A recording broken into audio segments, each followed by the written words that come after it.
আসসালামু আলাইকুম ভিউয়ার্স, আজকে আমি দেখাবো কিভাবে সাদা মিষ্টি করতে হয়। এখানে দেখুন আমি পনির বা চিজ নিয়েছি, এগুলো আমি ফ্রেশ বানিয়েছি।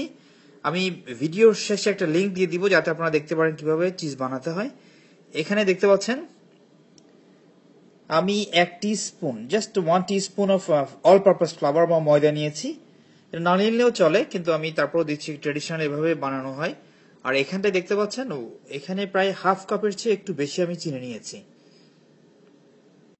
প্রথমে চিজটাকে আপনি ভালোভাবে মেখে নেবেন, হাত দিয়ে বেশ ভালোভাবে মাখবেন।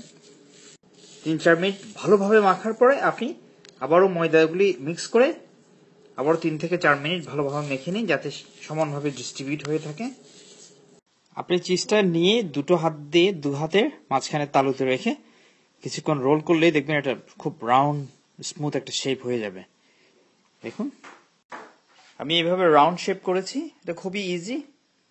এখানে প্রায় 1.5 কাপ পানিতে আমি চিনিটা পুরোপুরি গলে ফেলেছি, চিনিটা মিশে গেছে।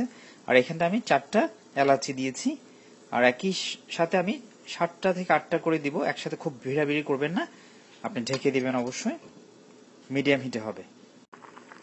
দেখুন ভীষণ সুন্দর হচ্ছে। আর একটা জিনিস খেয়াল করেছেন, এগুলো সাইজে কিন্তু এখন দ্বিগুণ হয়ে গেছে, ওই জন্য বেশি ভিড়াভিড়ি করবেন না। আপনার প্রেসার কুকারে করতে পারেন, প্রেসার কুকারও বেশ ভালো হয়। হয়ে গেল আপনাদের চিরচেনা সাদা মিষ্টি। ভীষণ মজা হয়েছে, আমি খেয়ে দেখেছিলাম। Thank you viewers, thank you for watching. Please subscribe for more.